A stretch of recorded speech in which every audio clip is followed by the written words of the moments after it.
नमस्कार दोस्तों, स्वागत है आपका मेरे चैनल गृहलक्ष्मी में। आज मैं आपको बताने वाली हूँ नागपंचमी की सबसे प्रचलित कथा, जब नागदेव बने भाई।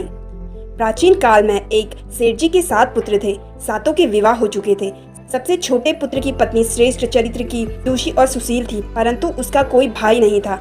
एक दिन बड़ी बहू ने घर लीपने को पीली मिट्टी लाने के लिए सभी बहुओं को साथ चलने को कहा तो सभी डलिया और खुरपी लेकर मिट्टी खोदने लगी।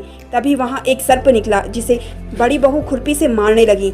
यह देखकर छोटी बहू ने उसे रोकते हुए कहा, मत मारो इसे, यह बेचारा निरपराध है। यह सुनकर बड़ी बहू ने उसे नहीं मारा। सर्प एक और जा बैठा। तब छोटी बहू ने उससे कहा, हम अभी लौट कर आते हैं, तुम यहाँ से जाना मत। यह कहकर वह सबके साथ मिट्टी लेकर घर चली गई और वहाँ कामकाज में फंसकर सर्प से जो वादा किया था उसे भूल गई।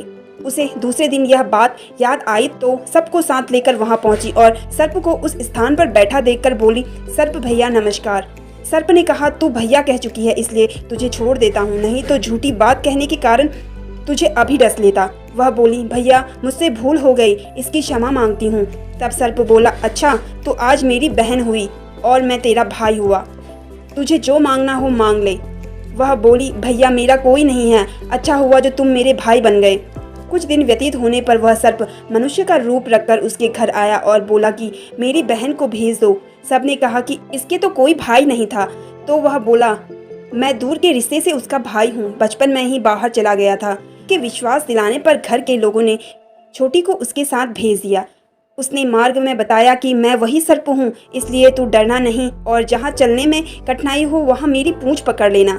उसके कहे अनुसार ही किया और इस प्रकार वह उसके घर पहुँच गई। वहाँ के धन ऐश्वर्य को देखकर वह चकित हो गई। एक दिन सर्प की माता ने उससे कहा, मैं एक काम से बाहर जा रही हूँ, तो अपने भाई को ठंडा दूध पिला देना। उसे यह बात ध्यान न रही और उससे गर्म दूध पिला दिया, जिससे उसका मुख बेतरह जल गया। यह देखकर कि माता बहुत क्रोधित हुई, परंतु सर्प के समझाने पर शांत हो गई। तब सर्प ने कहा कि बहन को अब उसके घर भेज देना चाहिए। तब सर्प और उसके पिता ने उसे बहुत सा सोना, चांदी, जवाहरात, वस्त्र, आभूषण आदि देकर उसके घर पहुंचा दिया। इतना ढेर सारा धन देखकर बड़ी बहू ने ईर्ष्या से कहा, भाई तो बड़ा धनवान है, तुझे तो उससे और भी धन लाना चाहिए। सर्प ने यह वचन सुना तो सब वस्तुएं सोने की लाकर दे दी। यह देखकर बड़ी बहू ने कहा, इन्हें झाड़ने की झाड़ू भी सोने की होनी चाहिए। तब सर्प ने झाड़ू भी सोने की लाकर रख दी।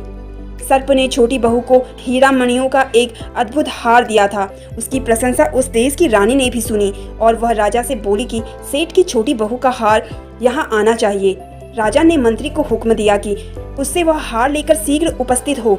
मंत्री ने सेठ जी से जाकर कहा कि महारानी जी छोटी बहू का हार पहनेगी, वह उससे लेकर मुझे दे दो। सेठ जी ने डर के कारण छोटी बहू से हार मांगकर दे दिया।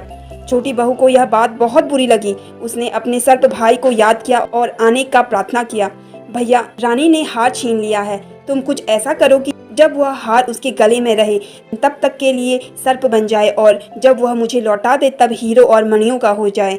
सर्प ने ठीक वैसा ही किया। जैसे ही रानी ने हार पहना वैसे ही वह सर्प बन गया। यह देखकर रानी चीख पड़ी और रोने लगी।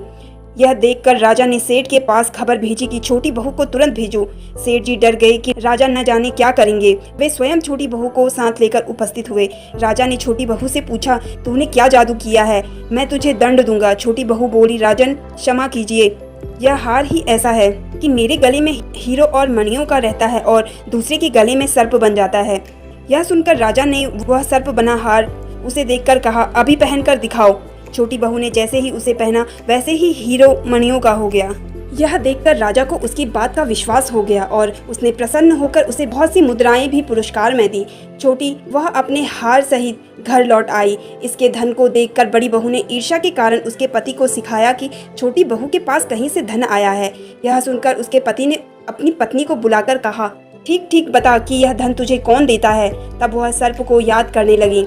तब उसी समय सर्प ने प्रकट होकर कहा, यदि मेरी धर्म बहन के आचरण पर संदेह प्रकट करेगा तो मैं उसे खा लूंगा। यह सुनकर छोटी बहू का पति बहुत प्रसन्न हुआ और उसने सर्प देवता का बड़ा सत्कार किया।